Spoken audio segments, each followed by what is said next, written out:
Oi, gente. Hoje eu vou trazer aqui para vocês três projetos que podem te ajudar a ter um portfólio melhor, um portfólio mais completo para entrar na área de engenharia de dados. Bom, para começar, deixa eu abrir aqui. O primeiro projeto que eu preparei, que eu separei aqui para vocês, é alguma ideia de pipeline de ETL completo.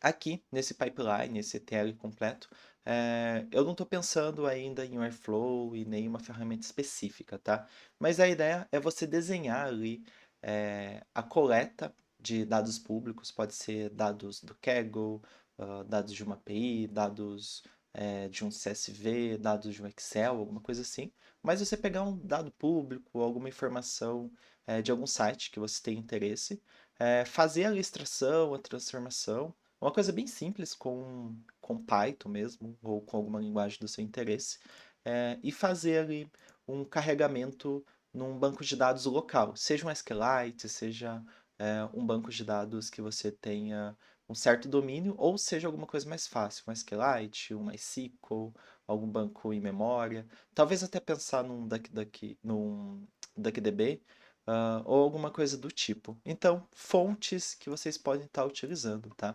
Aqui no nosso site tem essa barra de pesquisa, onde você pode colocar que tipo de dado você quer. Então, dados climáticos, financeiros, de jogos, ah, do mercado financeiro, Bitcoin, dados do governo, alguma coisa do tipo. Então, eu vou colocar aqui dados públicos Brasil. Eu clico em pesquisar, ele vai dar aqui várias fontes aonde pode ter esses dados. Se eu não encontrar nada, eu volto aqui, mudo o tipo. Então, sei lá, uma API, um XLS, XLXS, SX, SQL, CSV, TXT, HTML, o formato que vocês quiserem para fazer o download e essa etapa de ETL. Então, aqui no primeiro momento, a minha ideia é que você tenha ali um repositório, um projeto que seja as etapas do ETL, sem se preocupar com uma tecnologia ou com uma ferramenta específica, beleza? O segundo projeto que eu penso para colocar no portfólio e eu acho extremamente importante é fazer ali um pipeline de dados usando o Airflow ou algum outro orquestrador de dados. Mas o Airflow é bem interessante porque a maioria das empresas pedem e a maioria das empresas utiliza o Airflow para fazer ali o orquestramento de dados. E um exemplo muito clássico, um exemplo muito legal, é fazer a orquestração de dados batendo ali na API do Twitter, por exemplo, com o Airflow. E dentro do Airflow, né, as DAGs, as tasks são construídas com Python. E com isso você faz ali a extração desses dados da API do Twitter, faz um tratamento, um processamento dentro do Airflow e carrega no banco de dados, o Postgres, ou qualquer outro banco de dados do seu interesse. Aqui dá para fazer local, dá para fazer tudo na sua máquina e subir para o repositório, mas aqui também é interessante já começar a pensar em subir numa nuvem ou alguma coisa do tipo para rodar isso sem necessitar ter a sua máquina. Mas sim, dá para fazer tudo localmente, talvez até utilizar um Docker para subir esse Airflow, para subir esse banco de dados aqui e fazer toda essa carga. Então, esse seria um terceiro projetinho. Também dá para ser API do Twitter, mas pode ser qualquer outro tipo de API. Aqui no nosso site, se você mudar para API, você pode pesquisar e tentar encontrar ali algum tipo de API, ó, catálogo de APIs governamentais ou qualquer outro tipo de dado público que seja interessante você carregar. Mas acho que o Twitter ou alguma outra rede social é interessante pelo volume de dados e pela característica desse dado, pelo formato desse dado. O terceiro projeto, que eu acho extremamente interessante, e talvez até case aqui um pouco com o primeiro ou o segundo, é fazer a modelagem de dados. Então você faz a extração, transformação, carrega no banco de dados, e daí uma última etapa é você modelar esses dados para poder entregar para um time analítico, para um time de análise de dados, algum time que vai trabalhar em cima desses dados. Então, por exemplo, dá para a gente fazer a modelagem de dados dimensional, que é basicamente você ter uma tabela fato e as suas dimensões. Como que isso funciona? Deixa eu achar um exemplo interessante aqui para a gente.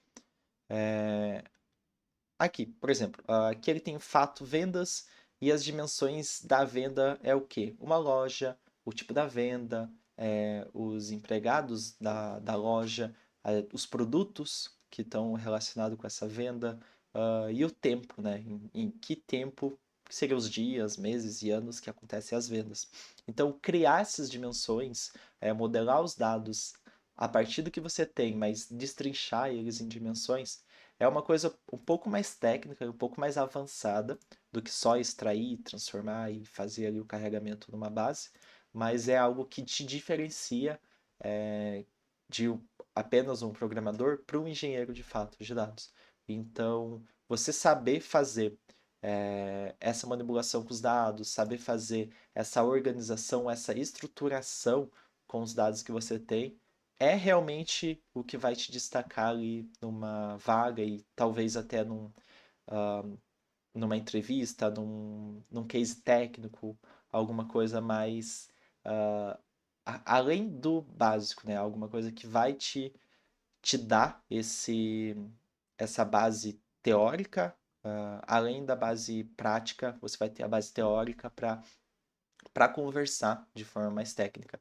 E o interessante aqui é que essa modelagem pode sim ser feita no SQL, você pode fazê-lo no SQL direto, mas o interessante da modelagem é você sentar, fazer o desenho, entender o que você está fazendo, entender como que essa modelagem vai ser executada e o porquê de cada coisa, o porquê que essa modelagem é feita dessa forma, o porquê que as dimensões se encaixam dentro da tabela fato, sendo dimensões de fato.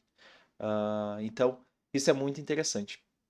Para quem tem interesse em fazer qualquer um desses projetos, mas não tem conhecimento no Airflow, no Python, no SQL, em bancos de dados, nós temos um curso aqui no derendini.help, no learning.derendini.help. O nosso curso ele contempla, deixa eu entrar aqui na página do curso, mas o nosso curso contempla Python, SQL, sistemas operacionais, até o Docker que eu mencionei, fundamentos de engenharia de dados, Databricks, introdução à estatística e nas próximas semanas, nos próximos meses também vão ter novos cursos e novos projetos aqui dentro. Então, se você tem interesse em fazer qualquer um desses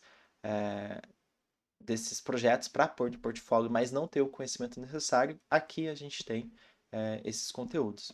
Então é isso, gente. Espero que vocês tenham gostado, espero que vocês tenham entendido como criar projetos reais para engenharia de dados. E é isso. Até o próximo vídeo e tchau.